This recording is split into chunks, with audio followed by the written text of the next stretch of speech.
And I am proud to be an American. Welcome to Connecting the Dots with Dan Happel. Today we've got a great program lined up. We are going to be talking about, will we see the light? Because we've got a lot of problems in this country with our electrical grid, and we got a lot of problems, period. And it's time for Americans to stand up and be counted and be part of the solution and quit being part of the problem.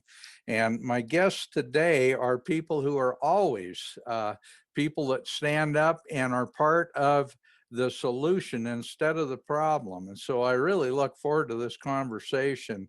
I'm going to introduce all my guests here, but Randall Pinocchi is Public Service Commissioner in District 1 in North Central and Eastern Montana. Randy's a personal friend. He's been a former legislator in Montana, and he's someone who understands the role and responsibility of the public service and the State Public Service Commission. And he also understands the role of being a real true blue patriot and citizen of the United States. And Randy's a good personal friend. Drew Zinnaker. Drew, great to see you on. Drew is a longtime political advisor to different political candidates. He's also been involved in energy issues in Montana, working with the Public Service Commission. I know that, Drew, you do a lot of the research and a lot of the background stuff that Randy uses when he's doing different ideas and different programs, and I want to welcome you to the program. Also, John Muse, and John and I spoke on the phone earlier today, had quite a conversation. I really appreciate John coming on. He's the CEO of Cyan H2, a Montana-based LLC focused on hydrogen electricity and hydrogen production, and that's going to make part of the program. I think, I'm not sure if my friend Dwayne Mitchell's going to be on, but Dwayne and I served together as county commissioners. He was from Richland County, and I was representing Madison County, and we got to be good friends while we were serving together on the state level on county commission issues. So, and now I am going to introduce a very special person who's going to be part of our program. And as always, Dr. Peter Pry, who is probably at least not if the leading expert, one of two or three of the leading experts in the country on electromagnetic pulse radiation and protecting our national electrical grid from all forms of EMP problems. And he's also someone who has served with the CIA. He's served as a worked with the U.S.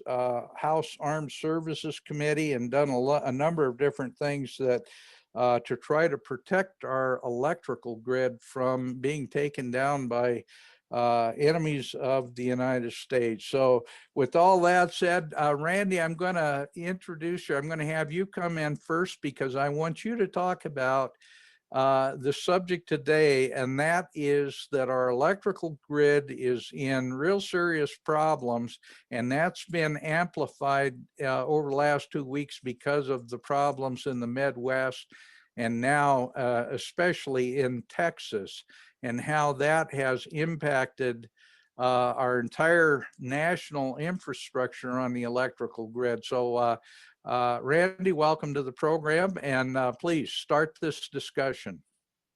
Well, Dan, great to be here. Great to have all the guests today. Good to see everybody.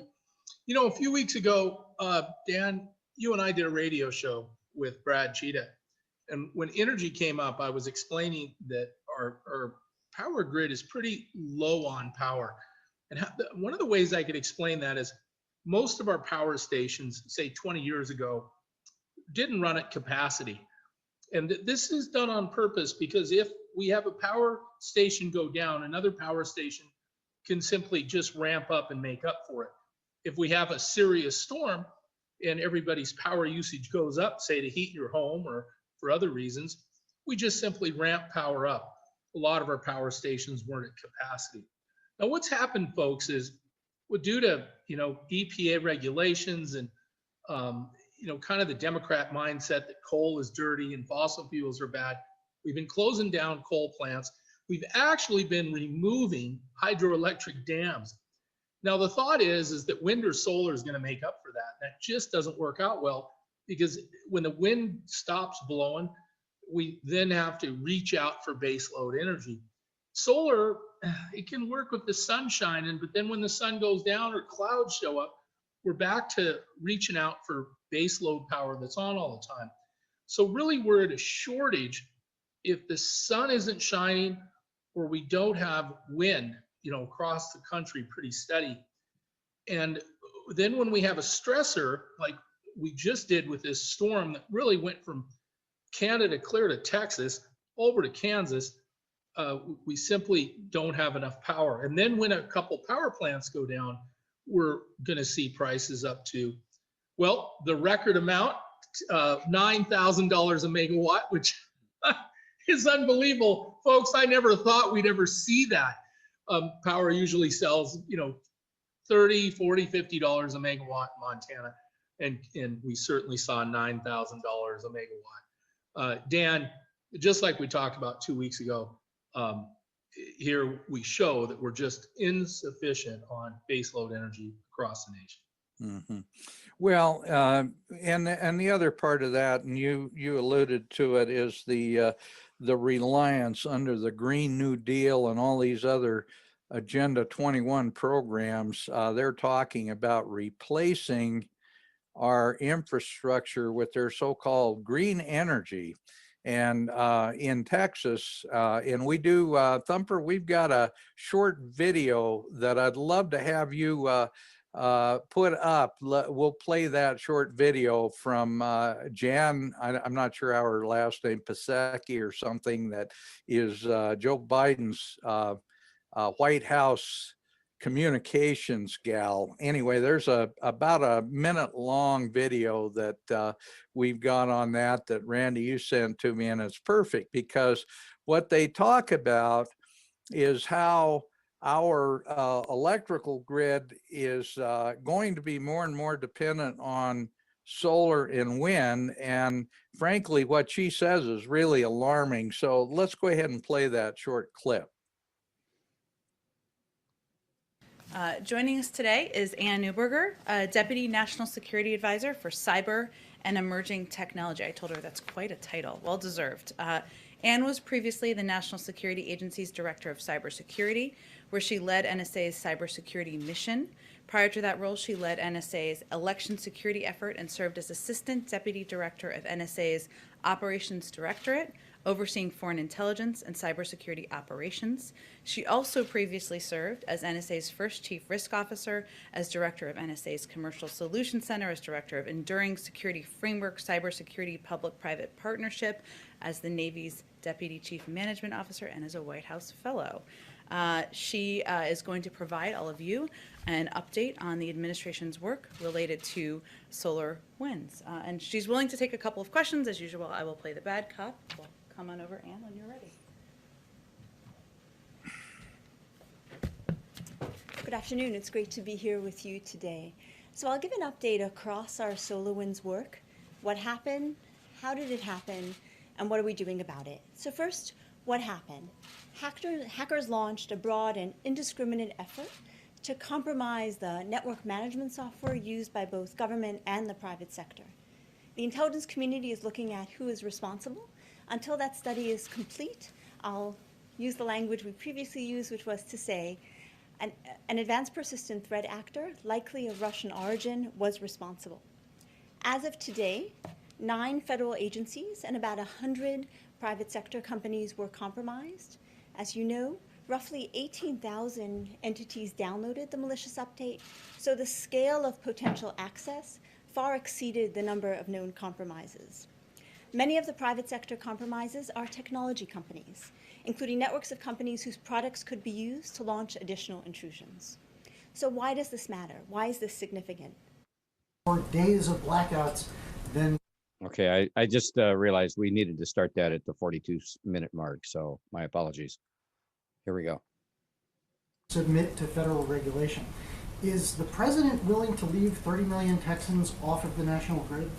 There's a lot packed into that question. I will do my best to answer it. Let me first say that building resilient and sustainable infrastructure that can withstand extreme weather and a changing climate will play an integral role in creating millions of good-paying union jobs, creating a clean energy economy, and meeting the president's goal of reaching a net zero emissions future by 2050, and also will be beneficial in future storms. I will say that there has been some inaccurate accusations out there. I'm not sure if former Secretary Perry made these, but that it was that suggested that renewables caused failures in Texas's power grid, and actually numerous reports have actually shown the contrary, that it was failures in coal and natural gas that contributed to the state's power shortages. And officials at the Electric Reliability Council of Texas, which operates the state's power grid, have gone so far as to say that failures in wind and solar were the least significant factors in the blackouts. I know that wasn't exactly your question, but I just wanted to convey that since there's been a lot of confusion about it. Beyond that, about the power grid, I would certainly send you to the Department of Energy for any further comment on that particular line of questioning. Also on the crisis, a lot of Texans are concerned that their homeowner's insurance is not going to cover, for instance, pipes that burst. Okay, Thumper, let's go ahead and stop that right now. I think we got the best part of it, the part that we want to really focus on, and that is the obvious misinformation about the responsibility of the power grid not being adequate. Randy, I want you to address this one right head on, because you're the one that you know as well as I do that when the wind is not blowing, or when it's super cold and they haven't properly winterized the wind generation, they don't turn. And when it's snowing and you got a foot of snow and it's covering all the solar panels, they don't work. And even if they do, they only work when there's daylight. So go ahead, let's talk about the misinformation that came out of that statement. Well, I'm glad that we actually jumped ahead and talked a little bit about when we are concerned that hackers, perhaps from Russia, may have messed up our energy grid. One of the best ways to prevent that from happening is have excess baseload power, which we don't. And if we did, hackers really have far less tools to use, because I can backfeed in through a back door. But the comment that wind and solar wasn't responsible to let us down in cold weather is absolutely ridiculous, folks. Anytime we have a cold weather snap, any records from any state will show renewables are absolutely the weakest. Most wind turbines cannot work in below zero weather at all. And it's not just the snow that can cover the solar panel. When you have cloudy conditions because of bad weather, the clouds reduce the solar panels down to nothing. We have a tremendous amount of data across the United States to show that bad weather, your worst performance comes from wind and solar, all right? A few years ago, Northwest Energy in Montana couldn't produce enough electricity in the 40 below cold snap that lasted nearly a month. We had to go to the outside market and pay up to $900 a megawatt for over a month. It cost Montanans millions of dollars of additional money, because energy usually sells for, $30, $40, $50 a megawatt. So when you start paying $900, it costs the ratepayers millions, and they are allowed to pass that charge on to the ratepayer. And what Pinocchi is trying to encourage is that we have more baseload energy in Montana to prevent that from happening in the future. Folks, what happened a few days ago wasn't $900 a megawatt. It was $9,000 a megawatt. If you would have asked me if I thought prices could reach that high, I would have really said I don't believe we'll ever see that. And honestly, folks, it could have very well went to $12,000 a megawatt, but the state of Texas put a cap at 9,000, which means it was going higher. So let's talk a little bit about Texas. I don't believe any proof exists that coal failed in this cold snap, as she said. There were problems with natural gas-fired plants in Texas, but clearly wind and solar did very poorly in the state of Texas due to these conditions. And I just think there's some dishonesty there. And folks, that's why it's so important that we have base load, additional base load. I need power plants that do base load energy. Those are power plants on all the time, like a hydroelectric dam, a nuclear power plant, a coal plant. And I need them at under capacity so I can ramp them up to make up for energy needed in conditions like this. And folks, the United States at this time just isn't sitting where I can come in and backfill power like I used to. And Dan, this proof is actually, I'm happy it happened so I can show how vulnerable we really are. This storm proved that. And just 2 weeks ago on your show, I was saying we were vulnerable and something like this may happen. And it did just a few days later. Mm-hmm. Yeah, as a matter of fact, I was going to mention the fact that you had mentioned our vulnerability to power failure, the grid being inadequate and power generation being inadequate for any kind of a major event. And with that, I'm going to bring Dr. Peter Pry in because Dr. Pry has been trying to warn our country for 20 years that something like a Carrington type event or one of our enemies, and certainly at this point we have a few of them, that would be willing to use an electromagnetic pulse weapon, basically a nuclear weapon, to take down much of our electrical grid. Peter, I want to welcome you to the program because we want to talk about all the weaknesses in the system, and you certainly have part to say about that. Peter, you're going to have to unmute. There we go. Okay, great. It's not just me, but it's the Congressional EMP Commission, in which I served as chief of staff for 17 years.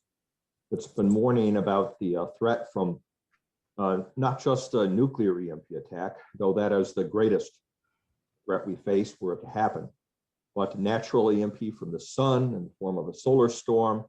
There are non-nuclear EMP weapons that could be utilized to cause a national blackout, physical attack, sabotage, you know, the kind of thing that happened in 2013 against the Metcalf transformer substation. Even if you had a handful of special forces guys that were willing to knock out as few as 9 key extra high voltage transformer substations, you could cause a protracted blackout in the United States that would have catastrophic consequences. And over again, you know, we have highlighted incidents such as has happened in Texas that should underscore the extreme vulnerability of the national power grid. You know, there have been other incidents that shock America awake for a short while, you know, like the great blackout of, what was it, 2003, in the early 2000s. There was a great Northeast blackout that was caused, initially started off by a high power voltage line coming in contact with a tree branch in Ohio. And from that one single point failure, it cascaded into blacking out the northeastern United States, a good chunk of Canada, putting 50 million people into the dark. And the subways didn't work in New York City. Even New York City was blacked out. All of these things are noticed by our adversaries. They know it's a technological Achilles heel.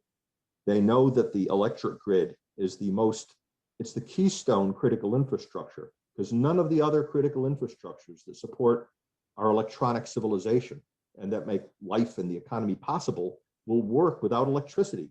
If you can knock out the electric grid, telecommunications, transportation, the food and water infrastructures, banking and finance, everything collapses. And, and we very quickly cease to be an organized civilization.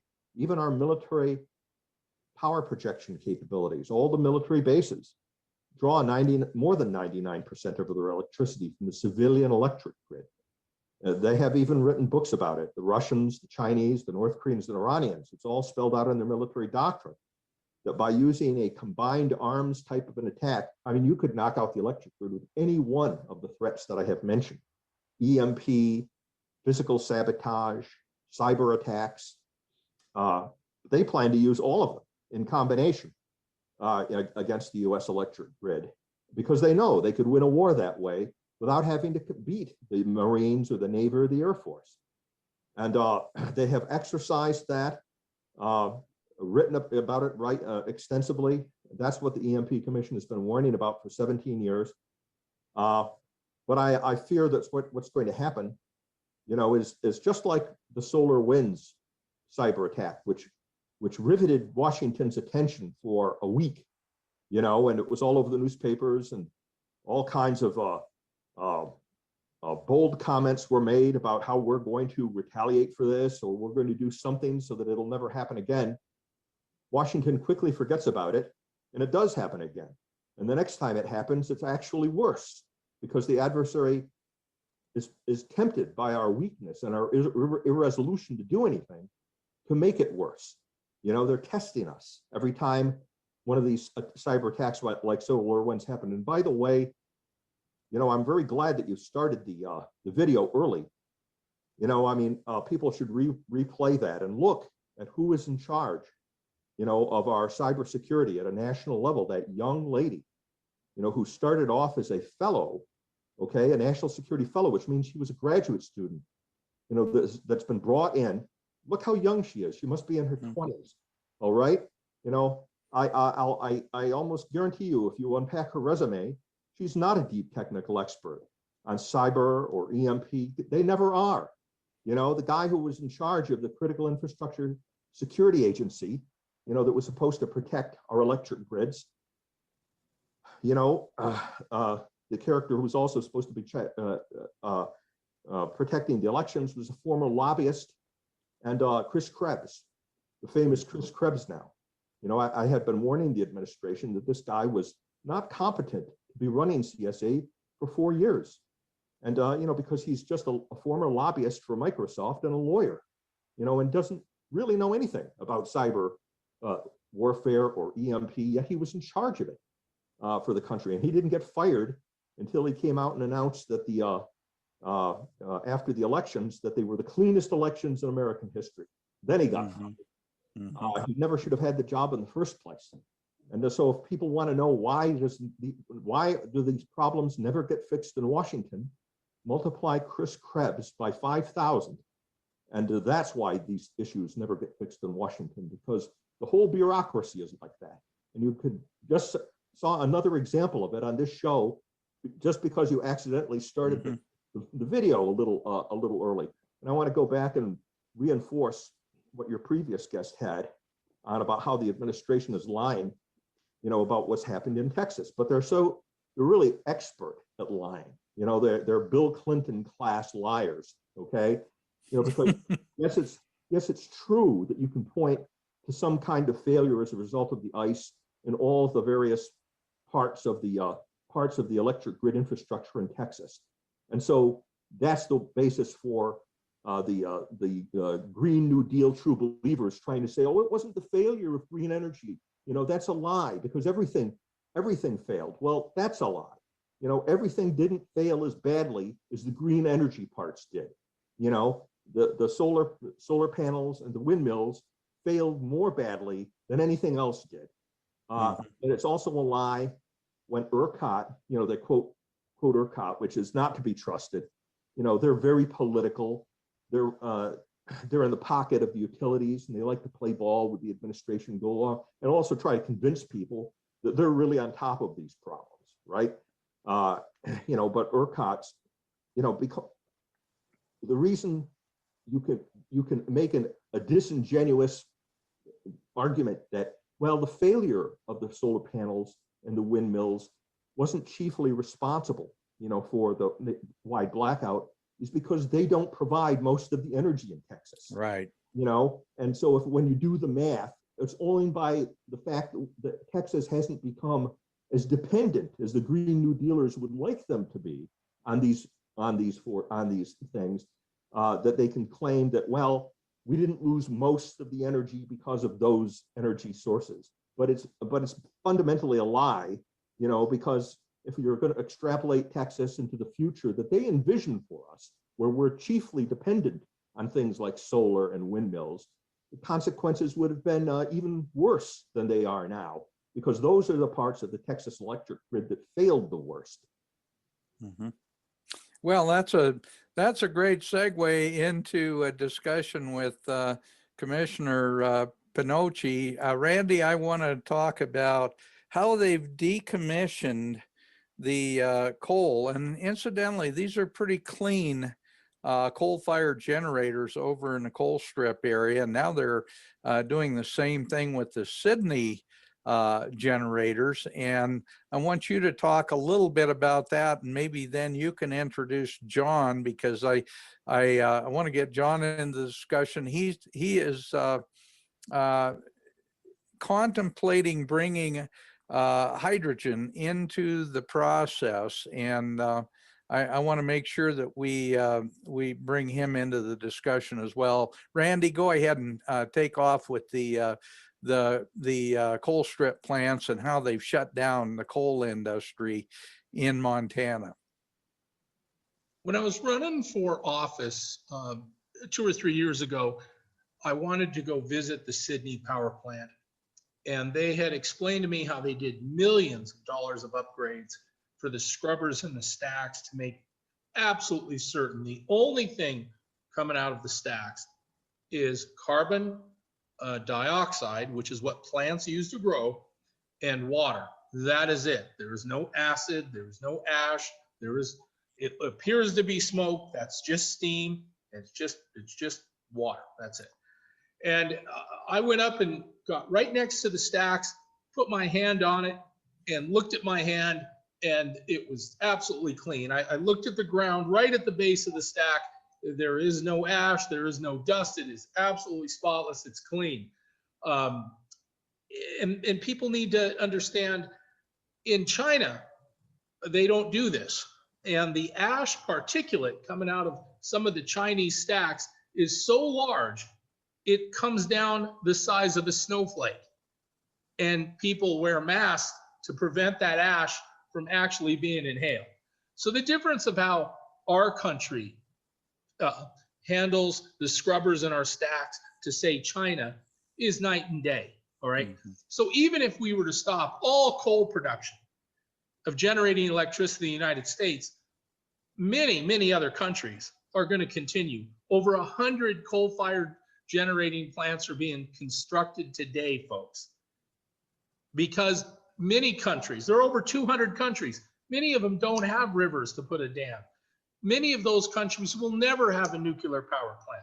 Coal is the viable source to generate good base load power that's on all the time. You cannot have base load power on all the time if it's wind and solar. It's impossible. What would happen is your refrigerator would be going on and off all day long. All your meat would thaw out. The pipes would freeze in your house because the wind and solar may not work for days because of cloud cover and no wind. Folks, we have to have base load, all right?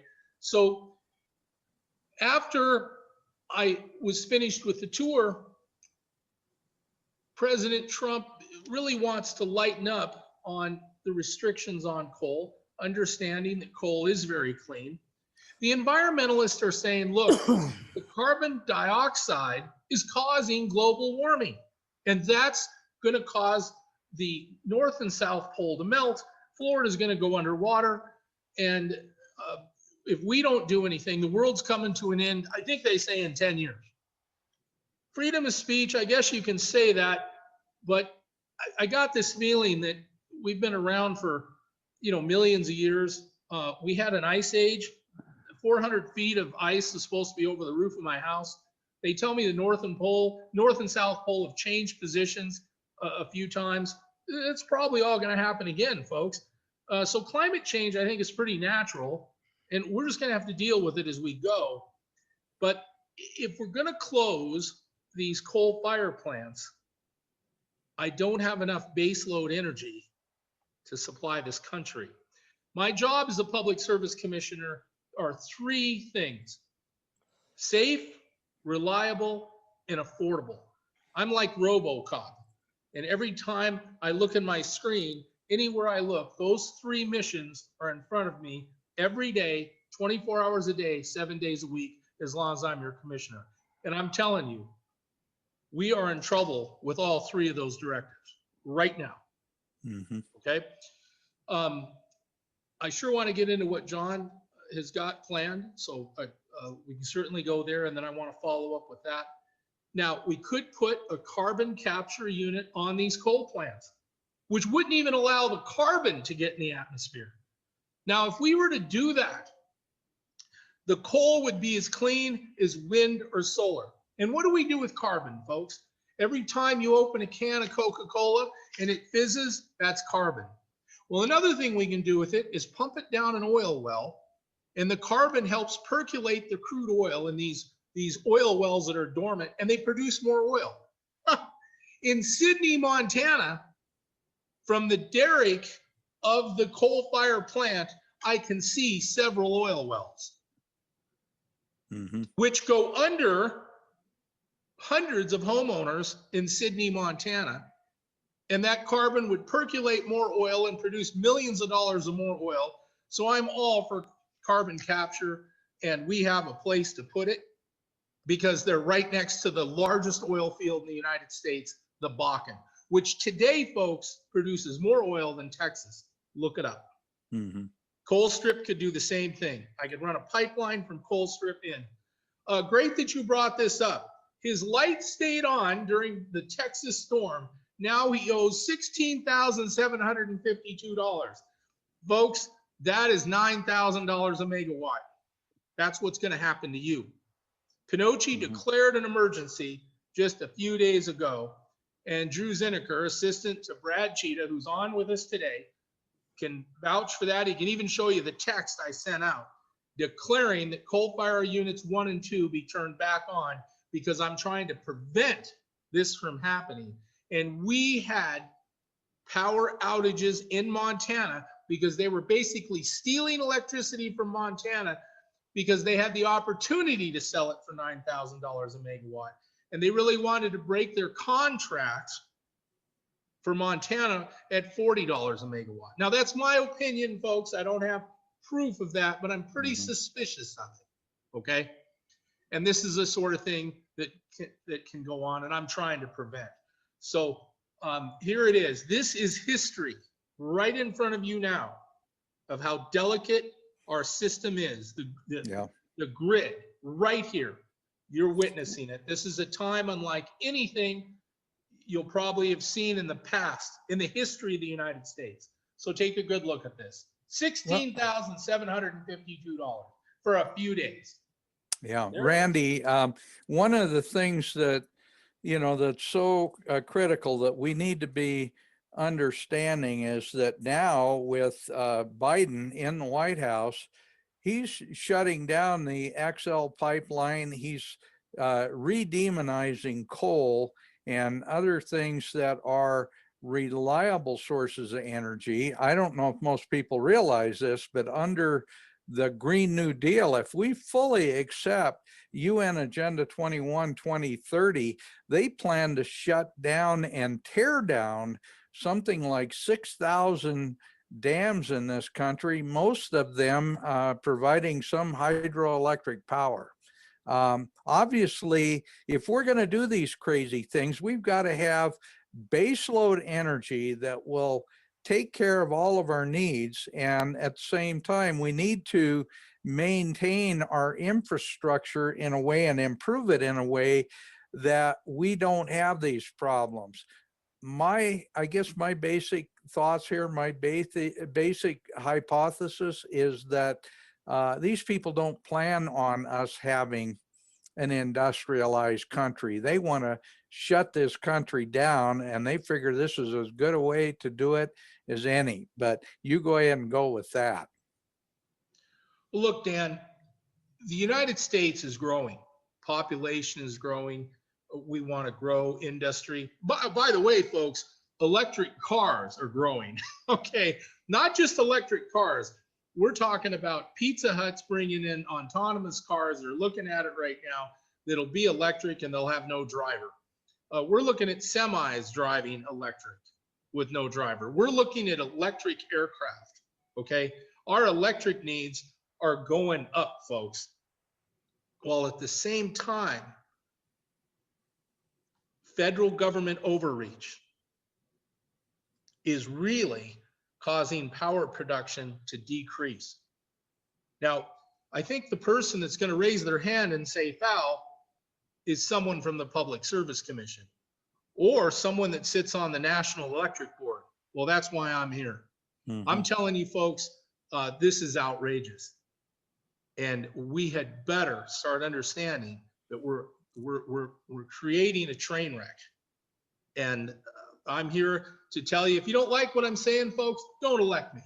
But as long as I'm here, I'm telling you, we have a 4-alarm fire and we better get on it. Well, and Randy, I quite honestly, I wanted to get you and Dr. Pry on together because Peter's going to be one of our speakers at the Red Pill in Rapid City, South Dakota. And obviously, Randy, just so you know, Peter, Randy is one of our Freedom Force International, one of our leaders, and does a program with me at every Red Pill, or at least has for the last, well, I think all of them except for the first one, where we talk about the role of the Public Service Commissioner or the role of the elected representatives and how important it is to be part of the solution instead of part of the problem. So anyway, with that, Randy, do you want to introduce John and maybe Drew and talk about their role in this discussion as well? Well, before we do that, I think one of the reasons we started the Red Pill event, and I was involved with you, Dan, before we did our first Red Pill. When I served in the legislative session in 2015, I introduced a bill that would stop Agenda 21 in Montana and basically make it illegal.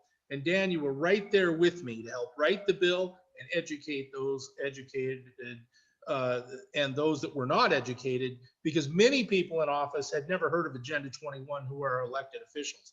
Now, folks, the reason this is important to talk about is Dan and I recognized that problem in 2015.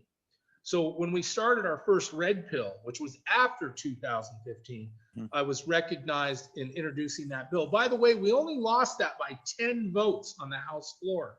And there were Democrats that wore tinfoil hats and said I was scared of the government. And that's not it at all, folks. Federal government overreach is really overstepping their bounds. So I think that's a good place to give a little history on Dan Happel and I.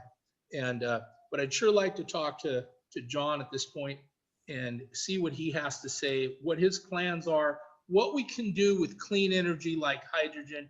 And I think he's got a great plan. And I want to follow up after he's done. John, you're going to need to unmute yourself. Yeah. There we go. Good. So just to kind of talk about what we're envisaging for Eastern Montana, but it really can be applied anywhere in the country or in any country. And in fact, in our estimation, the United States is really behind when we're talking about hydrogen production. And one of the great things about hydrogen production is it has support from all sorts of people, both from the right of the political spectrum to the left. And the right likes it because you can produce hydrogen from traditional feedstocks like coal and natural gas. The left tends to like it, and you can actually get this type of legislation through because it can be zero emissions. When you combust hydrogen, it just results in water vapor.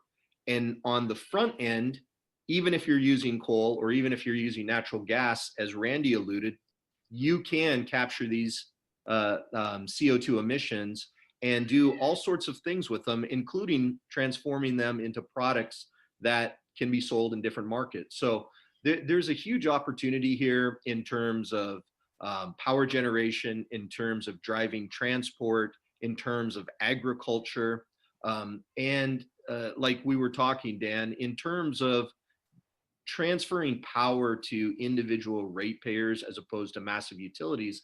There's a lot of potential in being more self-sufficient through hydrogen, whether you're talking about micro fuel cell grids or any of those types of things. One of the big feedstocks of fuel cells is hydrogen. And the way that works is the hydrogen comes into a fuel cell, and there's electron flow, and the protons basically cross a membrane, combine with air, and what you have is electric power, and then water vapor on the back end. So it's a really great solution. And there are utility scale fuel cell plants out there in all sorts of countries, not so much the United States, and they're doing it cleanly. And one of the great things is it's a great jobs producer, because to get these feedstocks, you need to actually have people provide these feedstocks to the plant, and then the plant itself needs a lot of folks. And then on top of that, there's all kinds of tertiary industries that spin off of that. So I think it's a win-win-win for jobs, for clean energy, and I don't think anyone's against clean energy, and energy independence.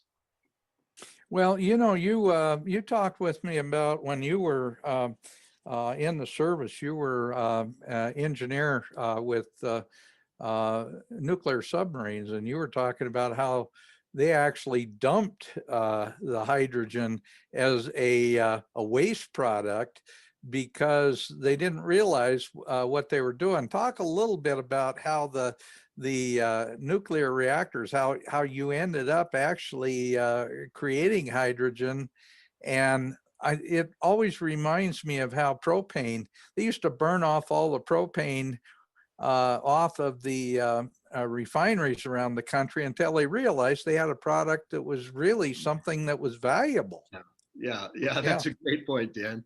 And it's just like the oil industry. Initially, they were looking for salt, right? And they thought this oil was just a big pain in the butt. So no, you're right. Things change. So the way an oxygen generator works on a submarine is through electrolysis. That power is provided by the nuclear reactor. Water comes in from the sea. It's high salinity. It's desalinated, and it goes through the oxygen generator with a current going through it, and it produces two things. It splits that water, which is H2O, into hydrogen and oxygen. Well, on a submarine, you need oxygen to compensate for depletion. So the oxygen was pumped into the submarine, but the hydrogen was considered a wasteful byproduct, and it was pumped overboard. But right now, you've got the Department of Defense with a specialized hydrogen study group that is looking at integrating hydrogen in all sorts of different ways for the Army, for the Navy, for the Air Force, in terms of space. So yeah, I mean, everything has its time and place, and it looks like there's a lot of momentum behind hydrogen.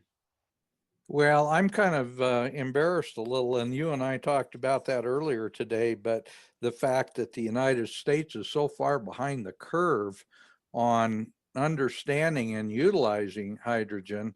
There are so many things that free markets are ideal for creating the kind of innovation that you're talking about in ways that you can utilize things like coal in a way that produces products that are completely useful and very few waste products out of that. And that's the kind of technology we need to be talking about. We need to get away from this insane, let's just be green and forget everything else, because it doesn't do anything positive for our country. Yeah. Well, I mean, when I reached out to Commissioner Pinocchi, because we were looking at Sydney as one of several sites to build a multi-million-dollar hydrogen plant, I was extremely pleased to hear that he had thought a lot about hydrogen already. So it was sort of it was a real good match. And we've been discussing all sorts of combinations and permutations for hydrogen. It can produce power. It can produce hydrogen for fuel cells. It can produce hydrogen derivative products for agriculture. And it can also, through transformation, be a huge exportable product. And we're talking about, so right now, the two big aircraft manufacturers in the world are Boeing and Airbus. Those are the two giants that supply most of the aircraft. Well, Airbus, which is based in the European Union, is moving full bore on a fully hydrogen powered passenger aircraft. The same type of energy is not happening here in the United States. In Asia, you have Japan, which had, until the Olympics were canceled, planned to roll out its nationwide hydrogen economy. And it receives hydrogen from all sorts of different ways, both from renewables, but also from traditional feedstocks like natural gas and coal. And it's doing it in a very low emissions type of manner. So we've got a lot to learn from both the European Union and some Asian countries. And we've got a guy on our team who has commissioned 40 plants that produce hydrogen internationally, but there just doesn't seem to be much appetite for it so far in the United States.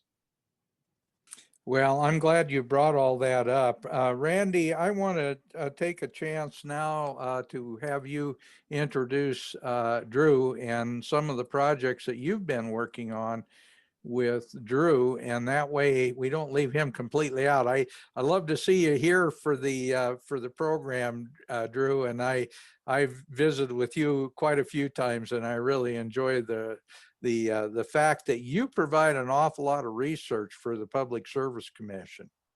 Randy, please introduce Drew. Well, I want you to know that Drew has worked in the past for the Public Service Commission as a communications director, but he really worked above and beyond the call of duty. He had set up meetings to visit the Sydney Sugars plant, which worked on coal to process the sugar. We would visit the Westmoreland coal mine in Savage, Montana, which provides the coal for the Sydney power plant and Sydney Sugars. And, we look at economic impact of what will happen if we shut down the, coal fire facility. The coal plant will have to shut down because MDU is asking it to. Then the Westmoreland coal mine in Savage will shut down, which will no longer be able to supply coal for Sydney Sugars. Millions of dollars of sugar beet production is produced and has been for over 50 years in eastern Montana. And the entire industry could disappear because the Savage coal mine is closing. Currently, Drew is very active working with Representative Cheetah during the legislative session. That's where he works today. And he's very active in a bill that will study economic impact because of a closure of a plant, which could affect the closure of a coal mine, which could affect the closure of the sugar beet plant and end agriculture. The Sydney sugar plant supplies sugar for Kellogg's cereal, okay, for the whole world, all right? So that is how serious shutting down one plant and the domino effect, which is going to cost Montana millions of dollars, right? Mm-hmm. By the way, that bill was killed. Oh, really? Last Friday in committee. And so I'm encouraging everyone to get with Derek Skees, who chairs that committee, and we got to bring that back to life. Also, for the EMP people out there, Pinocchi had brought up concerns like it's not a matter of if we're going to have another EMP event. Folks, it's a matter of when. If we have an EMP event like we had in 1859, the Carrington event, I can pretty much promise you the entire grid is going to be so crippled that you're not going to have 1 million people without power. You're going to have over 50 million people in the United States without power. And if that's Probably more. Yeah. below zero cold snap, we're going to be having $1 billion of damage in plumbing with broken pipes alone. And we're going to have loss of life. Mhm. And Drew can tell you that he actually had to pull me aside because I also oversee, okay, telecommunications. So I'm telling him, look, if we don't get the proper shielding for an EMP event, no one's going to be able to call 911. What are we doing for the proper shielding so our communications will work correctly? What are we doing for the proper shielding for our power grid? And Drew actually had to pull me aside, and they said, you know, Randy, some of these people from the electric cooperative or the telecommunications cooperative or the power company, they kind of think you're a little quirky keeping this idea alive of EMP. You're a quack. Right. Well, let me tell you something, folks. My job is to foresee a problem that may happen. And trust me, an EMP event is coming. I just don't know when, but trust me, it is. Just like a meteorite or asteroid is eventually going to hit the Earth. They hit us all the time. Mhm. And we should be focused on working those problems out as an entire planet, because that is some good work we could be doing, right? I don't know what we need to be doing for an asteroid, but we have all these near misses all the time. We could be practicing with those, and we need to be under a clear understanding that an EMP event is going to cripple telecommunications and our power grid for sure. Mhm. Remember my mission: safe, reliable, affordable, right? I get a lot of scrutiny. Pinocchi's involved in things he shouldn't be in. Folks, we're not paying attention to the things I should be involved with. Right. So Drew is able to tell you some of the struggles I've had, and I sure want him to kind of cover all this ground. Thank you. All right, Drew, it looks like you're on, buddy. And incidentally, we could very well be talking in an EMP or another, let's say a worldwide Carrington event. We could see with our infrastructure so incredibly dependent on electricity, we could see literally billions of deaths if in fact that happened. In the United States, we could certainly see 100 million deaths. We could see even maybe more, because William Forstchen has written a number of books, and I've read them all, talking about what would happen with the dependency we have in this country on electricity. And it's pretty phenomenal, because if they shut down all electricity nationwide, I mean, our country would crumble. So anyway, with that, Drew, come on board, friend, and talk a little bit about some of the projects you've been working with. Sure. Well, thanks so much for having me. I really appreciate it. It's been great to talk to you before. It's great to be on the show for the first time, and want to thank you for all you've done for Montana, and obviously continue to do in this new capacity with your show.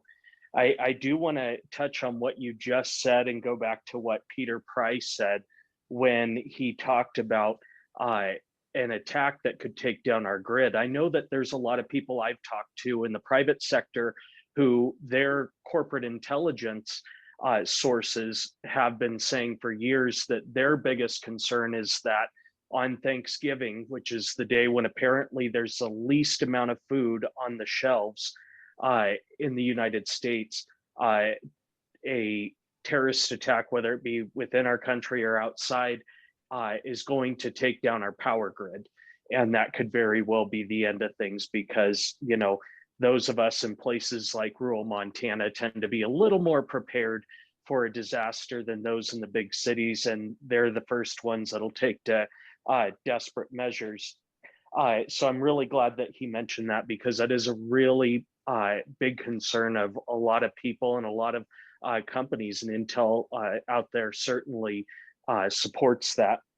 So recently in Montana, actually this last week, I got a text message from a legislator early in the morning saying, hey, my phone's blowing up from my constituents in Eastern Montana, telling me they've just been notified that they're going to have rolling blackouts. I need to know what's going on. So I dropped everything. I started looking into it. I got Pinocchi on the phone, and I got to talk to people from WAPA, the Western Area Power Authority, people from the SPP, the Southwest Power Pool, which is an open market source for electricity that our co-ops in Eastern Montana belong to. Talked to some folks from our major regulated utility monopolies that Commissioner Pinocchi deals with, and an official at the Macomb Electric Co-op in Eastern Montana, which was primarily the affected co-op. And it was very interesting because I've been involved in energy issues since I was in elementary school. I was one of those kids that would rather tour hydroelectric dams in my native area of Eastern Washington than go to Disneyland. So to say I'm a little obsessed with electricity is maybe an understatement. But we've been screaming about this capacity crisis for years. And really another conversation we need to have is infrastructure. Commissioner Pinocchi has been beating the drum for about a year now on electricity infrastructure. Currently, we have these power lines that are braided cables, and they're really not that efficient. They're kind of like a battery in that they do not have sufficient efficacy. And I was told by a manager at the Macomb Electric Co-op during these rolling blackouts that nationwide, even if we had all the power available we needed to keep everybody online and powered, we don't have the line capacity to do it. So that's why Commissioner Pinocchi has been talking about things like the the ACCC conductor from CTC Global that is a much higher capacity line, almost pays for itself in just a couple of years, doesn't have the line loss that the old-fashioned lines that we've been using forever have. So we need to invest in that as well. But in Montana here, we've had a very unfortunate situation where when our power goes out, it really needs to be going out in Missoula, Bozeman, and Helena, because that's where the anti-coal, the anti-nuclear, and even the anti-hydro and anti-natural gas folks live. And they're the ones that come before the legislature and before other government bodies and beat the drum about how coal is going to be the end of the world as we know it. Well, these people really have no idea what they're talking about, because they seem to think that our plant in Colstrip, Montana can, quote unquote, be easily converted to natural gas. Well, these folks from Sierra Club are on the record saying that they oppose natural gas as well, and they want to go to all renewables, which is very, very romantic. But a lot of our utility providers like Northwestern Energy and Bonneville Power Administration have great, almost real-time maps of where their power is coming from. And you can see how baseload energy like nuclear, hydro, and coal are the only truly reliable sources of power. The intermittent sources, wind and solar, are, as one person put it one time, really just hobby projects. So this is a really big crisis that we're having, and it really hit home for us. But unfortunately, it hit the people that already know that we need baseload generation in Montana and in this country. So we can't stop, or we can't keep moving the goalposts saying, well, we need to go to battery storage. Well, wind and solar. Well, we need to shut down coal and go to natural gas, because these same folks who are anti-coal, anti-nuclear, and even anti-hydro and natural gas are also some people that like to complain about human rights. And I know that you can simply Google pictures of mines where they mine the materials for batteries. And they're mined primarily in countries like North Korea, China, Russia, and Democratic Republic of the Congo, some of the biggest human rights violators in the world. Not to mention that there's probably not many things more harmful to the environment than mining for the metals in those countries that we need for things like batteries, which immediately start losing their efficacy the second they go online. So at the end of the day, the biggest supporter of renewable energy out there isn't the Sierra Club, it's not the MEIC, it's not Vote Solar, it's not Earth Justice, it's not AOC, it's coal. Because what keeps our renewables online, or excuse me, as a part of the power grid, is our baseload, is our coal. So nothing supports renewable or intermittent power sources like coal does. No, you're spot on with that. And the thing is, you should not take down something that's working until you have something that's better. And everything is about base load. And Randy, you brought this up at the last Red Pill, and that's this ACCC low carbon, or low carbon world with this carbon transmission lines, and talk about the advantages in cold weather and snow and all the other things, and how this is a really, really logical thing to do with much of our power grid when it comes to transmission. Thanks, Dan. In conversations like we're having right now, in a lot of cases, the average listener isn't really catching up, or we're maybe talking over their head. Let me explain to everybody that if Dan Happel and Randy Pinocchi had $1 million of electricity in Montana and we shipped it over the power lines to Chicago, we're going to lose 1/3 of the power because it radiates out of the power lines. It's kind of like a garden hose with little holes in it. And when you are pumping water through the garden holes, it's spraying out these little holes all over your driveway. And when you go to water your plants, it's not getting all the water. You lose some of it. Well, when we started looking at high performance power lines and constructing the power line differently, we were able to cut that by 1/3, which means that if every power line in Montana was this new high efficiency power line, I wouldn't need a complete power plant. Folks, when you're buying electricity, you're actually paying for water leaking out the garden hose all along the line.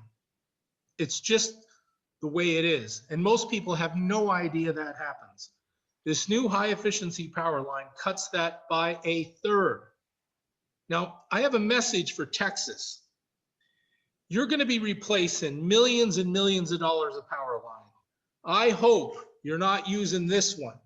You'd better be using this one.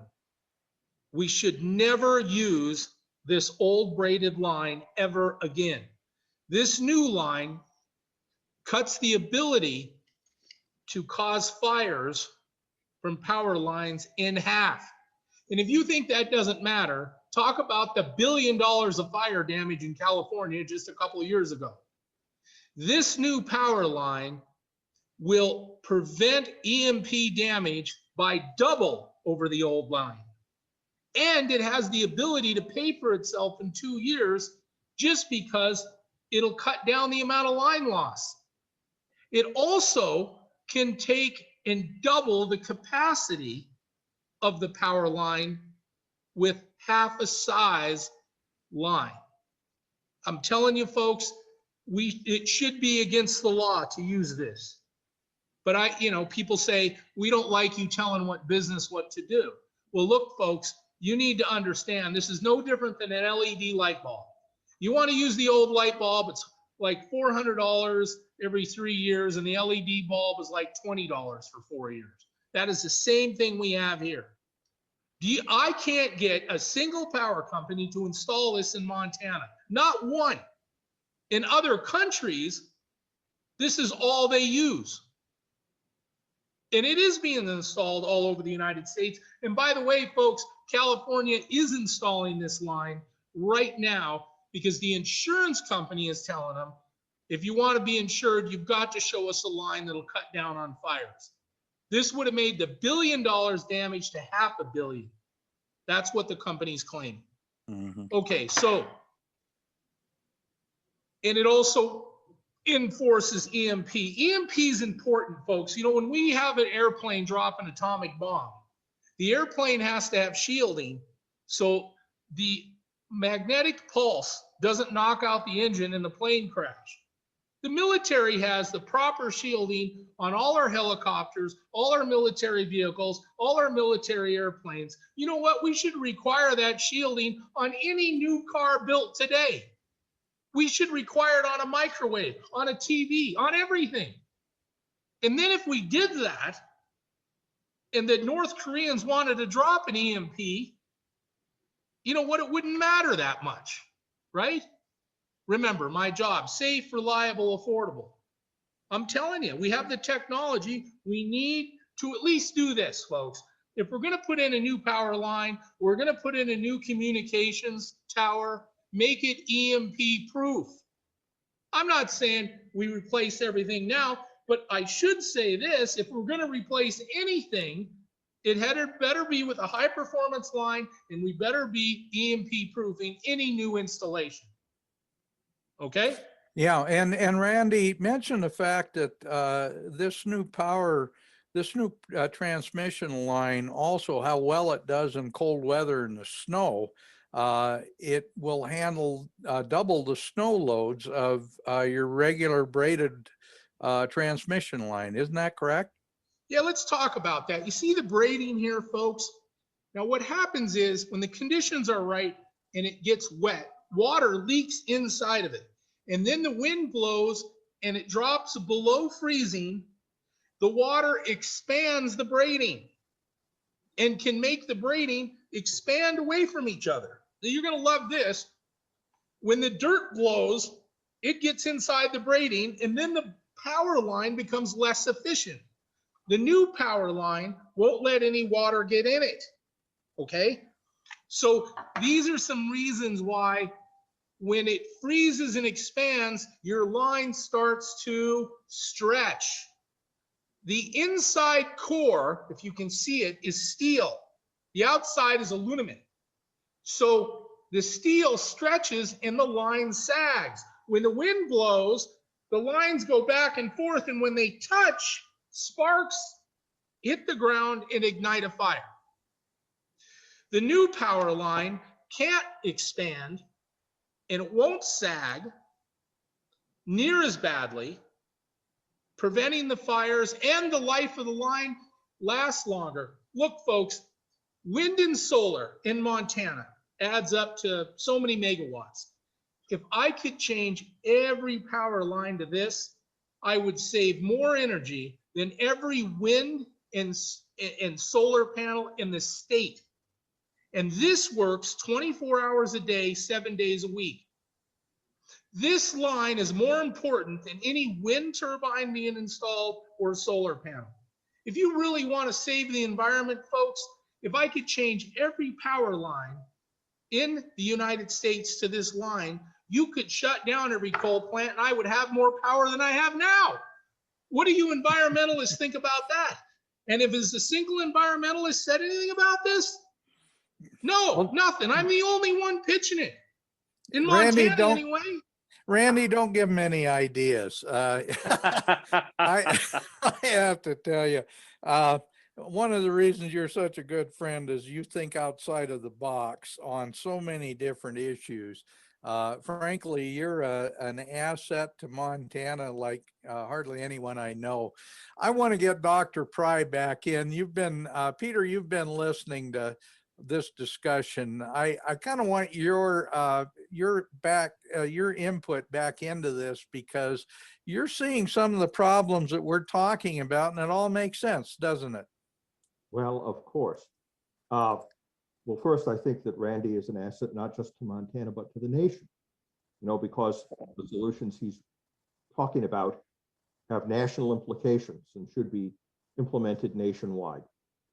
I also want to explain to the audience, because we're sort of assuming that everybody understands what the EMP threat is, the nuclear EMP threat in particular, because a lot of people will say, oh, well, if there's a nuclear war, what does it matter if the electric grid is hardened?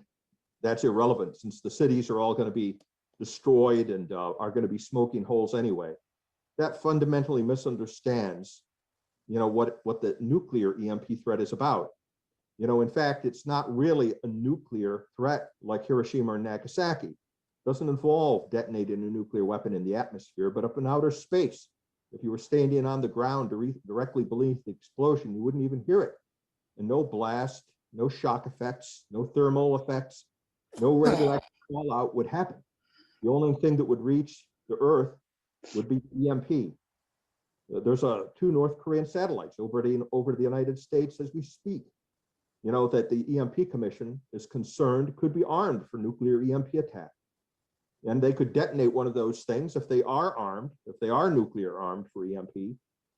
A single weapon could create an EMP field over all of North America, all 48 contiguous United States, most of Canada, and a good chunk of Mexico, and cause the collapse of the electric grid and all the critical infrastructures. And because it's not a nuclear threat in the classical sense of involving blast and fallout and radiation, but it's just electromagnetic pulse, our adversaries don't consider it an active nuclear war. They consider it an act of cyber warfare or electronic warfare or information warfare. And it fits into all of those categories. So it's something to be taken, very seriously. Also, I hope, Randy, the next time anybody from ERCOT or the public, anybody on a Public Utilities Commission thinks that he's crazy for being concerned about EMP, he should remind them that we have a presidential executive order signed by President Trump, which is still being implemented by the Biden administration, by the way, to protect our electric grids and all the critical infrastructures from EMP.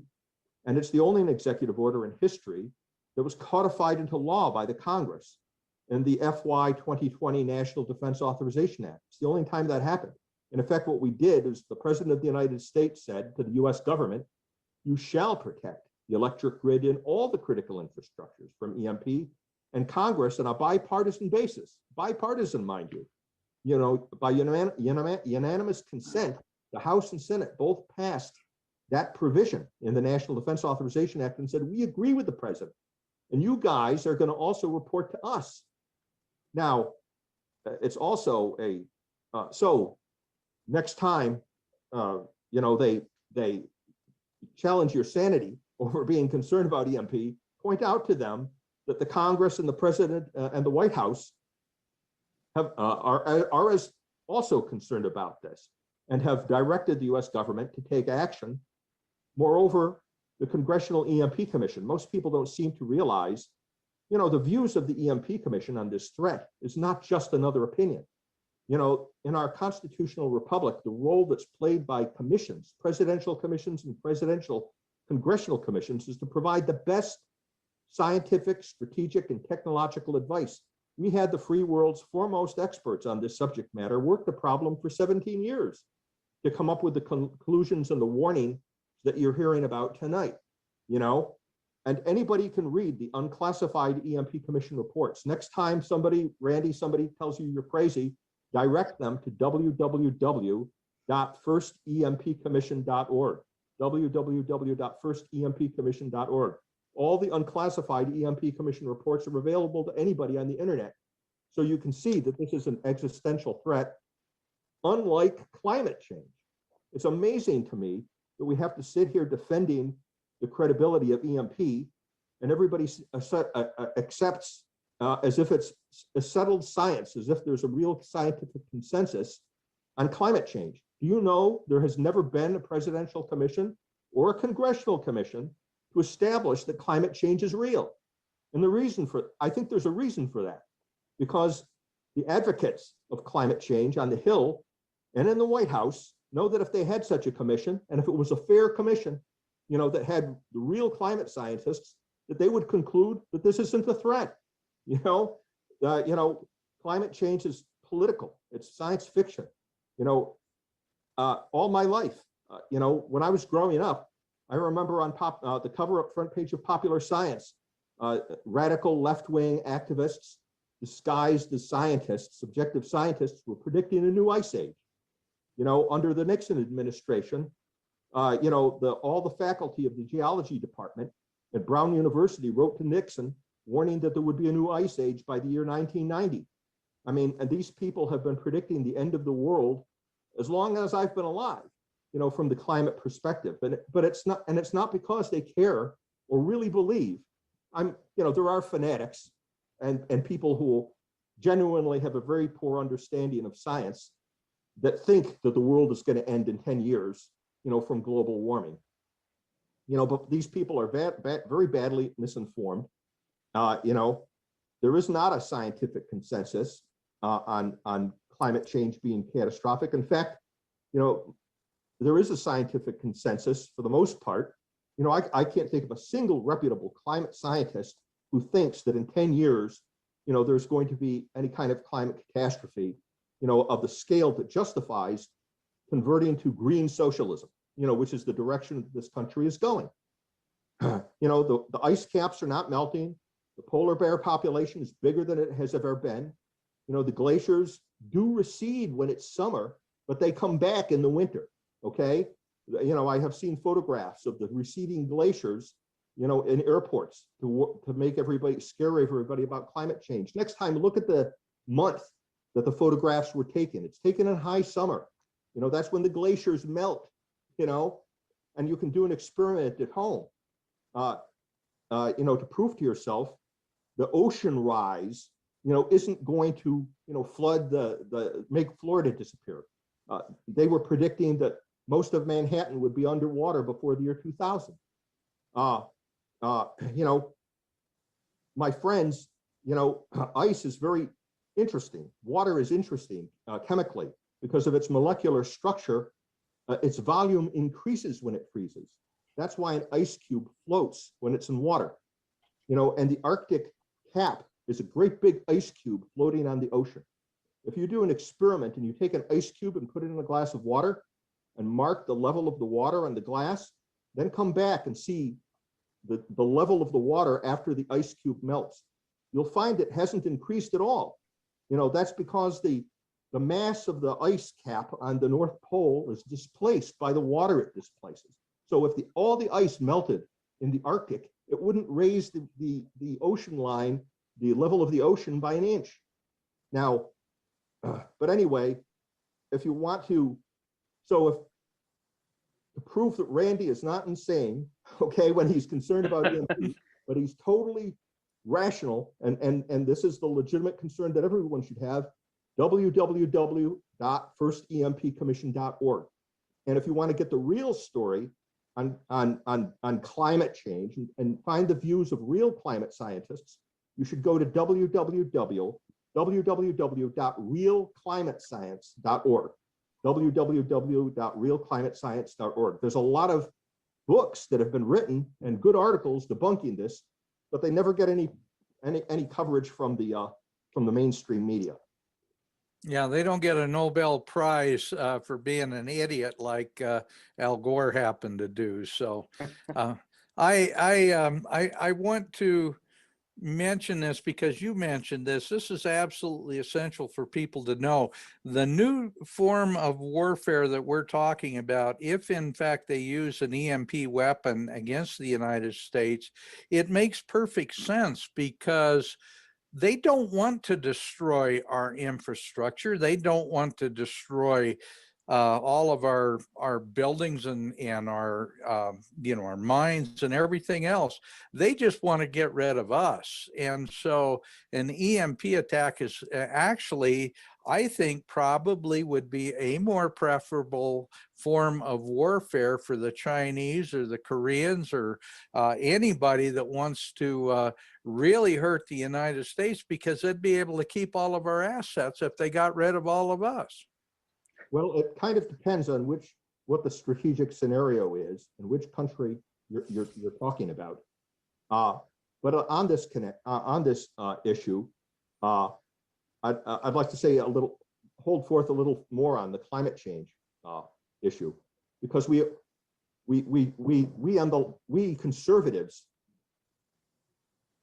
it's because we come out of an Aristotelian, Platonic, Judeo-Christian culture and civilization that believes in linear logic and reason and facts, that we kind of get seduced into thinking that the climate change argument is about reason and facts, and that surely if we offer some kind of a solution that reduces carbon footprints, for example, that the left will agree and they will embrace that. But this is not true. This isn't happening. For example, it was mentioned earlier about the closing down of the destruction of dams, shutting down dams. Dams are the greenest, cleanest, most resilient form of energy.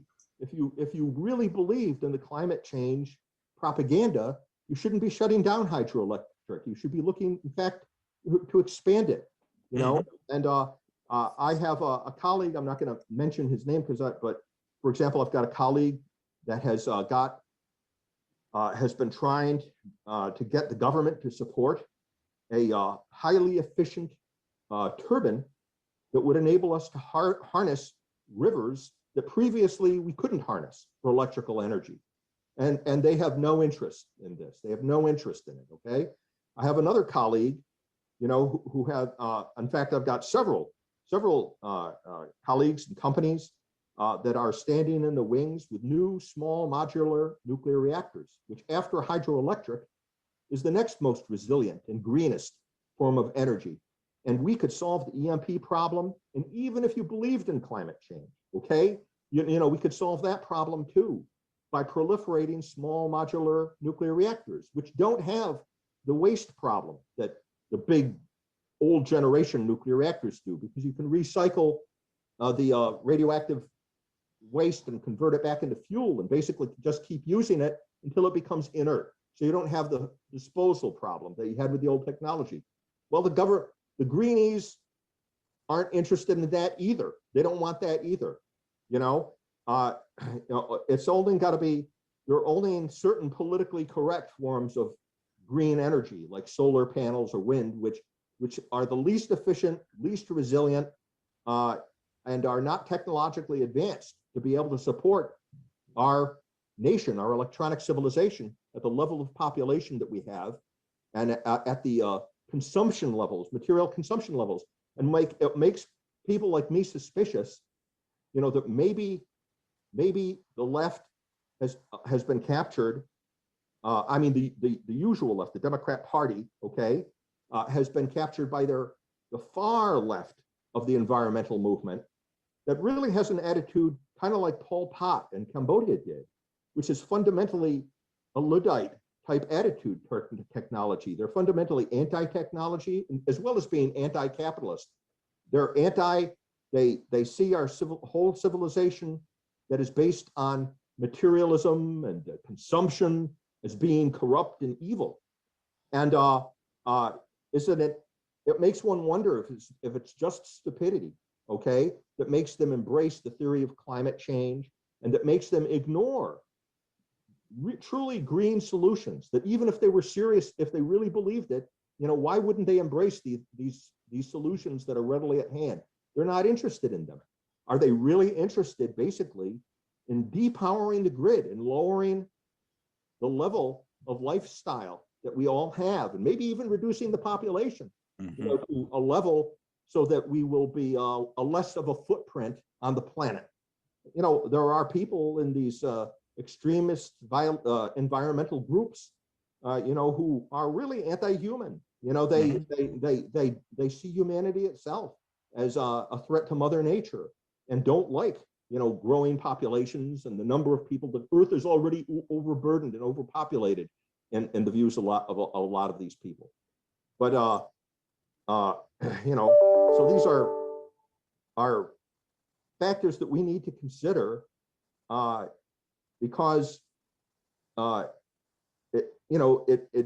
it seems pretty obvious to me that even when we have technological solutions at hand, the logic and the obvious virtue of those solutions, the obvious inherent technological virtue of those solutions has not been enough to make them being embraced. There are other factors, ideological factors at work here that are not being said openly on the mainstream. Maybe those people that support these things they're not deep intellects anyway. They just parrot what they're told to say. But I think there's another agenda, going on here, that's not going to enable us to reach a compromise with the radical environmentalists who appear to be currently in control of our national energy policy. Well, it's funny, but people like AOC, a bartender from New York, or Greta Thunberg, the 16-year-old kid, end up being the kind of the, I guess you'd call it the poster children of the green movement. They put the dumbest and the least capable of really understanding things out as the voice of the green movement.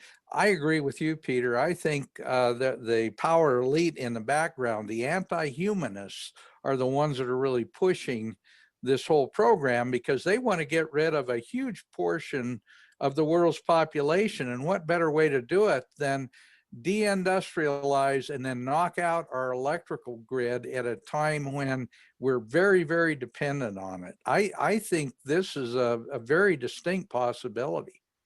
Part of cancel culture, part of the whole cancel. If you look at revolutionary movements, real deep revolutionary movements, the kind of thing that happened during the Bolshevik Revolution in Russia, Nazi Germany, Communist China, all of them, not only have they destroyed their history, that they consider it necessary to destroy the history, but they actually destroyed the country.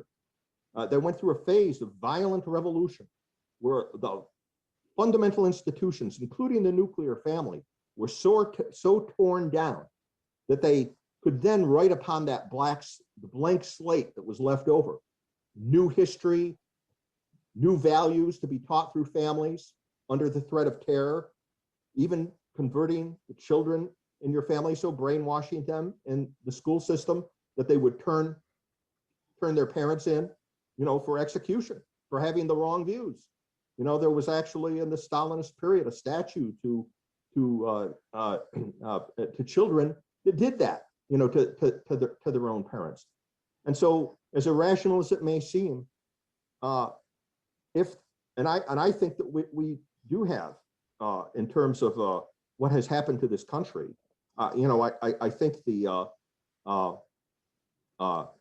Democrat Party, in conjunction with the deep state and the left-wing mainstream media, does constitute a totalitarian movement, and by the description of itself, the attitude it's taking toward that part of the population that doesn't support them, deciding to redefine people who were Trump supporters, for example, or just conservatives, or even libertarians, as potential violent domestic extremists, put on a par with ISIS or Al Qaeda. These signals and what has happened to the kinds of things they're doing to the public school system, the kinds of things they're doing to the culture in terms of our statues, renaming military bases and all of this stuff. I mean, it sounds just like the Cultural Revolution in China. It sounds just like the totalitarian revolutions that happened in the past that I've described. And I hope we're not heading there, but given the history of totalitarian movements, if they are allowed to proceed unopposed, I wouldn't be surprised if this irresponsible attitude toward our energy grid isn't merely a product of stupidity and incompetence. There may be more sinister reasons that we're going down this road. But anyway, that's my view, and I won't ask anybody else to make themselves a target of the Department of Homeland Security by saying about that. Yeah, well, Peter, I have to tell you that it runs counter to our whole idea. The United States of America, first of all, we've got the cleanest environment of virtually any country in the world. And we've done that because we're innovators. We're people who use industry and technology and all the things that produce profit also produce better ideas. They produce a better, cleaner world, better ways of doing things, new technologies, new new ways of doing virtually everything. And if you look at every communist country, they steal our ideas and then they use our ideas. That would give the world an idea of what the future would look like without the United States of America, because we'd be living on the same technology forever, because they are not innovators. We are the innovators, and we do it because we have a profit motive and an idea that we have personal responsibility. And communists and socialists don't have that same sensibility. They're happy to steal our technology, but not our ideas about philosophy and freedom. They're careful not to do that. And not only are we the cleanest, greenest energy infrastructure in the world and in history, but we're also the freest, most prosperous, most successful civilization in history because of those free ideas, because of a society that's based on individualism, people being considered as individuals and not as class, and not considered on the basis of class or race or gender or any of the politics of the left, that is trying so hard to redefine us in terms which are alien to American and Western civilization. Well, Randy, I want to get you back in the discussion here, Commissioner Pinocchi. So I also kind of want to get a chance to bring John back into the discussion, and Drew. Randy, first of all, talk about some of the new programs that you're dealing with, things that you want to bring to the ratepayers of Montana, and how you see a better Montana infrastructure and how that can go nationwide. Well, you covered a lot of information here in the last few minutes, and I got to comment a little bit on that and tie it in. When I served in the 2015 legislative session, and I had environmentalists come to me saying, we absolutely cannot drill oil or gas in the United States. I told them, if you care about the environment, when you tell the United States they can't drill and it goes to a third world country or Russia or China, they don't care about the environment. If you were smart and cared about the environment, the United States would be the only ones allowed to drill for oil and gas, because we do it the most economic, friendly to the environment than any country in the world. So by preventing us from doing that and making another country do it, you're hurting the environment. And I want everybody, and I want the listeners to understand that's an absolute true statement. And I need the listeners to help me out here. When we go and we're told we have to put in wind turbines or solar panels, please, public, remember this. Ask the Public Service Commission to demand that the wind turbine or solar panel will last long enough with a warranty to actually pay for itself. People, we are taking multi-million-dollar wind turbines down, and then we take them to a landfill. And Drew, I'm going to want him to comment on the landfills. Some landfills won't take them. And these wind turbines and solar panels are coming down before they even paid for themselves. Then they asked me to raise the rate to the ratepayer to put in the new turbine. Look, do me a favor, folks. Have your legislation pass a law that says this: any solar panel or wind turbine or anything that generates electricity, I don't care what it is, has to have a warranty long enough to pay for itself to be viable, economically viable for the ratepayer. How many people have driven down the road and saw a solar panel that turned yellow, it's all broken up, and a piece of it's in the rain gutter? Probably before it was paid for. Look, folks, I got a turbine at Rainbow Dam in Great Falls, Montana, that was installed in 1821, I think, or some darn thing like that. Got to be 1921. No, I'm telling you, it's the 1800s. Okay. Some part of it was, and they brag about it, okay? You got to understand, we were making electricity in Great Falls for the smelter, and it wasn't designed to go to anyone's home. It was designed to melt metal, and metal was so important. The first gas line in Montana was for the production of metal, not for homes, okay? Anyway, I do a tour of the dams in Great Falls, and I may be wrong on the date, but I'm encouraging people to go, because the bottom line is I have stuff that is over 100 years old that still works. Mm-hmm. People, what solar panel or wind turbine is going to work 100 years from now? It's impossible. It will not happen. You have to demand that if you're going to put in wind or solar or any generation, that it lasts long enough to pay for itself. I think I am wrong on that date, but it was the late 1800s. Okay, so Yeah, late 1800s. back to John. Yeah. And I want Drew to touch on the landfills on the wind turbines. It's embarrassing how bad that is. Drew will follow up. A couple states do it while others don't. But look, what John and I are trying to do here is I want to keep my coal facility open because it has the transmission lines to Washington. Colstrip was made to give electricity to Seattle, Washington. And they decided if we produce the electricity where the coal is, they won't have to ship it by train. This was very smart. Also, the smokestacks wouldn't be in Washington, they'd be in Montana. So the 500 kW lines from Colstrip to Washington they'd be worth about $1 billion. And if somebody says that's not accurate, you come up with the largest power lines in the state of Montana, go to Washington, you'd have all the lawsuits going all over the private property to put those in and out. I'm telling you, it's $1 billion. They're already in place. So because of that, and Washington passed a law that said coal's dirty, we won't accept any more coal power in the state of Washington. If I can get John to make hydrogen with coal, use the hydrogen with some modifications, we can turn the turbine with burning hydrogen.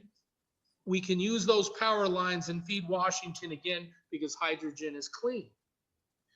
And I keep everybody's job, and I already have 500 kW lines to Washington. But remember when I said this new power line could double the capacity at the same size? Folks, I now could hang this line to Washington, and I can move them to 1,000 kW, and I cut the line loss by 1/3. I'll pay for the power lines in 2 years. After that, it's profit. John and I can be turning the turbines with hydrogen. We will use coal to make the hydrogen. We'll take the carbon capture and pump it in the oil wells. Tell you what else carbon's used for. All the greenhouses that are being set up across the country, they realize if they double the carbon dioxide content or triple it in the greenhouse, you have accelerated greenhouse growth. So you know what I could do at Colstrip? I could have hundreds of greenhouses where we're pumping the carbon dioxide into, and I can have accelerated growth and grow whatever you want year round at a growth rate that's unimaginable. No one's really thought about that. It's been brought up in a meeting or two, but we haven't implemented it because we're really not capturing the carbon to give it to anyone. Folks, the ash from the coal, they're talking about using it in constructions of roads. A concrete company says they can increase the strength of the concrete to where they can use less concrete for building projects because the coal ash mixed with the concrete increases the strength substantially.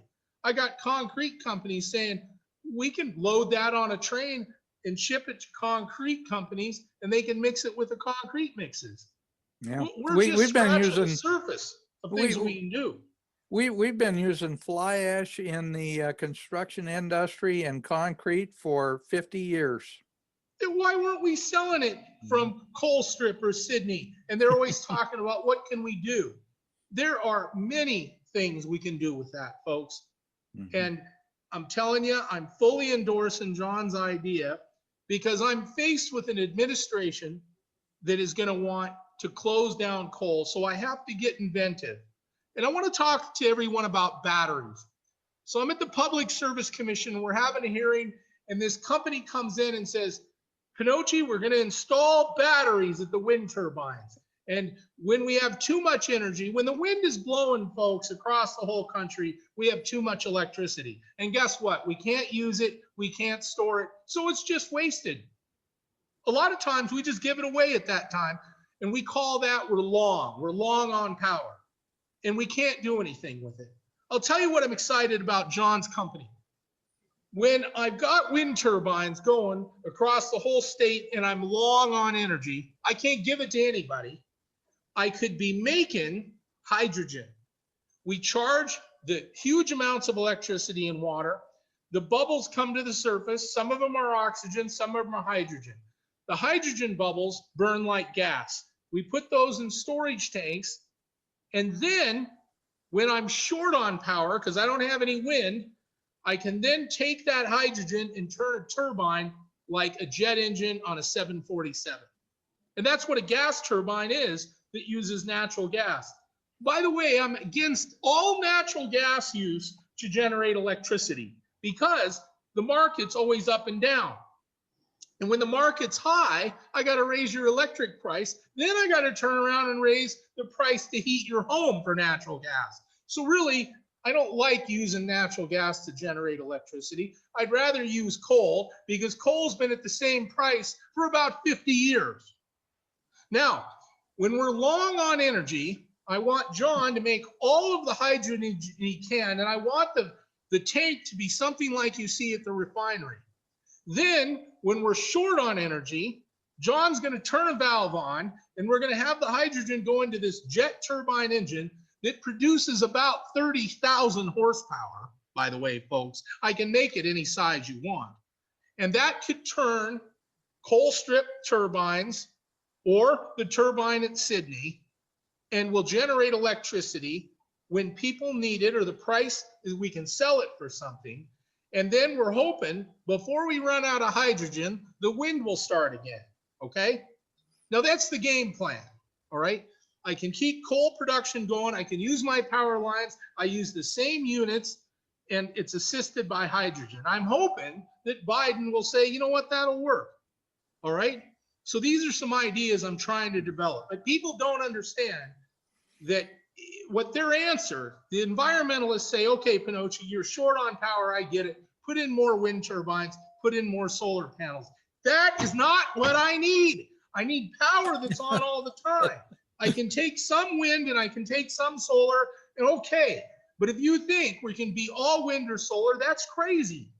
What if I have a cold snap where it's 25 or 30 below? And get this, folks, they're now telling me they want to put a heat pack on a wind turbine so its ability to start up in below zero weather, it can do it. But watch this. We got to put these heating coils in there and plug it in like your car in the winter so it'll start. I'm going to have to need a tremendous amount of electricity to keep these turbines warm when they're not turning, waiting for the wind to turn on, and we're going to be using electricity. We could wind up using more electricity to keep the darn thing warm so it'll work when it's 20 below than it even makes if it doesn't break down and I got to haul it away before it's paid for. We hate your passion, Randy. We hate your passion. John, I want to get John's input into this because, you know, he's talking about technology that you're very, very one more with. Point. I got to go tell you ahead, buddy. So they come in, Randy, we're going to have batteries. We're going to do batteries and we're going to store the electricity when we're long. We're going to put in another battery and another battery. And then when the wind turbine stops and it's nighttime, we're going to turn the batteries on. And I say, great.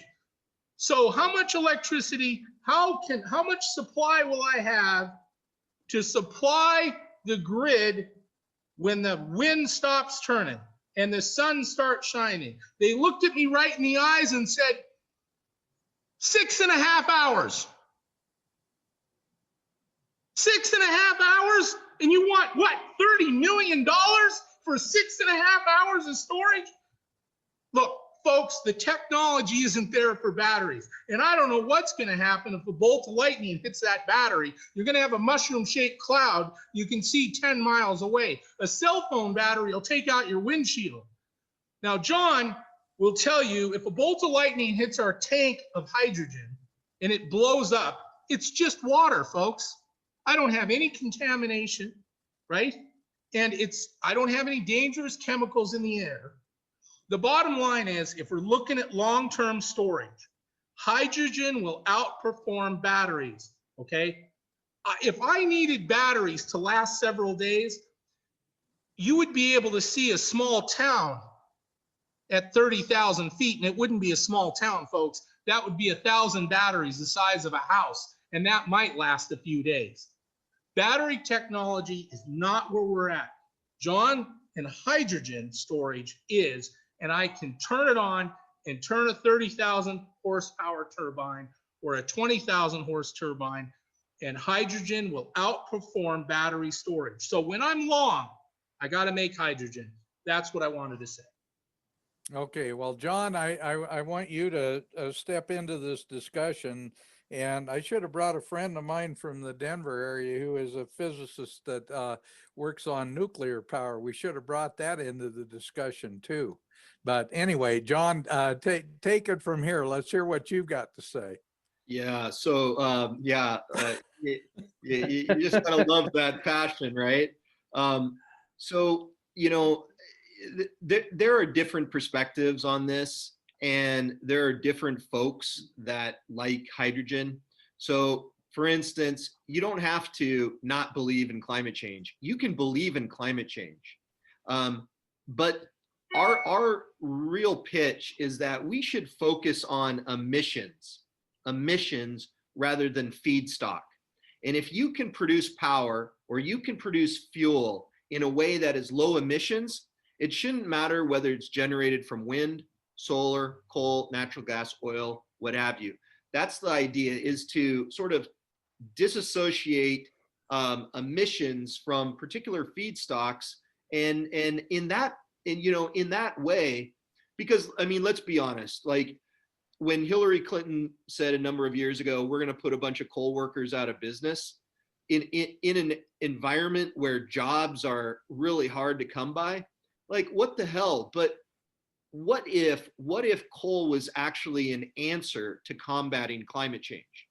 What if coal was actually an answer to combating climate change? I think that's something to think about, and I think it reduces some of the tension, whether climate change is real or not, because really, whether or not you believe that, and I happen to believe climate change is real, whether or not you believe that though, I think we can all say if we lower emissions, and we can do that through coal, natural gas, wind, solar, geothermal. Dr. Pry made a great point. Hydroelectric is important. It's low emissions. It's very green. That's something, small modular reactors. In fact, I was a supervisor for small modular reactors, water pressurized reactors in the United States Navy. So, they have a place too. But this is something where we need to focus on lowering emissions rather than vilifying one particular feedstock. And just to kind of build on what Commissioner Pinocchi is saying, there are good ways to apply wind and there are bad ways to apply wind. If you're going and you've got a bunch of turbines without cold weather packages and you don't have any storage to capture the intermittency, that energy that they're producing, that's not a good solution. We need to make our renewables less intermittent and more baseline. And we need to also make sure that our base load power generation assets are made intermittent. And that requires upkeep and investment and things like that, because we don't want to get to a point where our natural gas plants aren't working, our coal plants aren't working, meters in our nuclear power plants aren't working. So we need to make sure that we're tending to that. We need to make sure that everything is becoming more baseload, whether it's renewables or traditional energy. And I think it's really a win-win. But yeah, so those are just kind of some ideas. Well, it all has to make sense. Whatever we do should make sense economically. It should be reliable. It should be affordable. All those things should be working together. Drew, I want to get you in for a few comments because you've been very patient standing online here. So let's hear your comments on this because it all makes sense. If we do it the right way, we will be very, very energy capable. Absolutely, that's right, Dan. And the interesting thing, and this kind of goes to what Dr. Pry was saying, with folks looking at the bigger picture of reducing the number of people on the planet, there's actually something to that.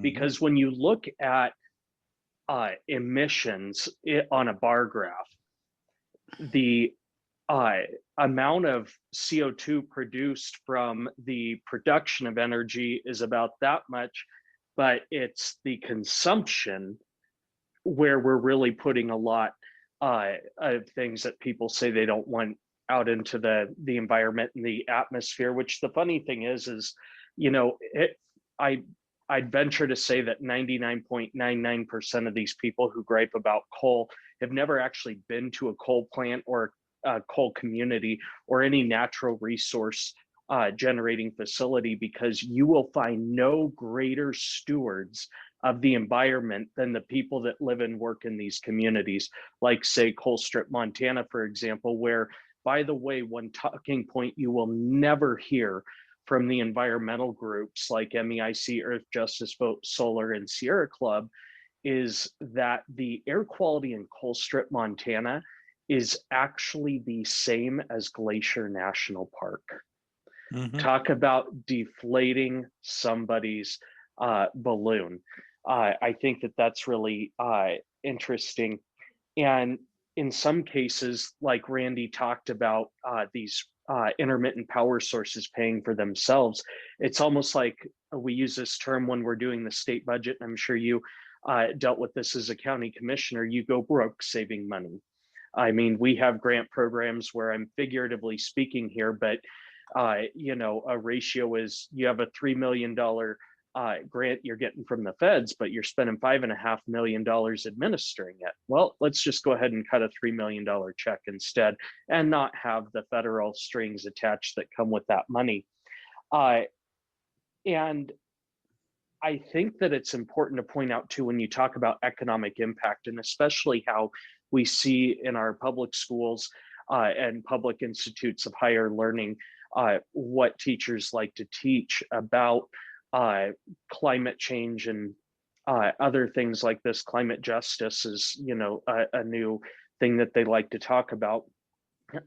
Talk about biting the hand that feeds you, because that's that coal severance tax we have in Montana, and the coal trust fund is, you know, is what funds our schools.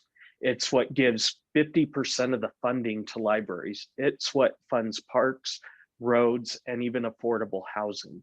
So I think it would be very interesting for people that use libraries to have to look at a sign every time they walk into that library that says 50% of the revenue, or excuse me, 50% of the funding for this facility comes from Montana coal. And when you see a coal train pass by you, some people see coal and an environmental disaster. People just say, oh, there goes more coal. And they don't really have an opinion on it. When I see a full coal train pass me, I know that the revenue drawn off that coal represents almost a first-year teacher's salary, just one coal train. And I go, and you talk to, like, say, our Butte Democrats that I know you're very familiar with. You go to our Butte Democrats and they understand these kinds of things and what these revenue sources mean to their communities. They understand this. They also understand the technology because they work with it every day. And they know that we've made a lot of advancements that help us be good stewards of the environment. And these intermittent power sources like wind and solar don't pay the taxes and don't have the union jobs that we have. in our coal plants and our other natural resource communities. There's no intermittent power severance tax. There's no intermittent power trust fund that pays for infrastructure, for education, for affordable housing, and all these other things that we know are important in Montana and throughout our country and the world. So we can't forget that this is what literally pays the bill. And when you can find something to replace that, fine.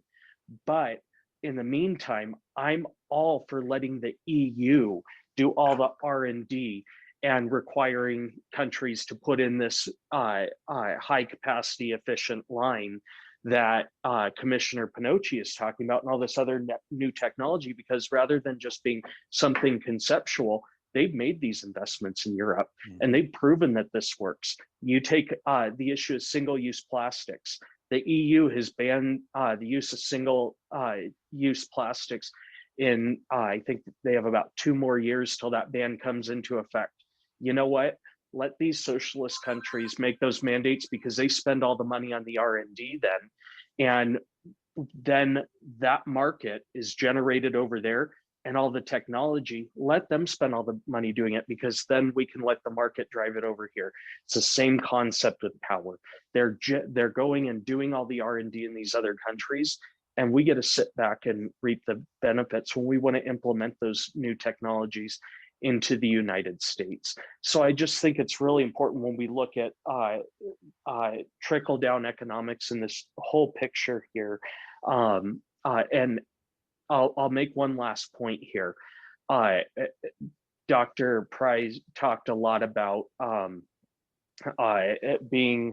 getting seduced into thinking that these points are, basically gospel that a lot of the radicals on the left make, and I've spent most of my life combating a lot of these activists.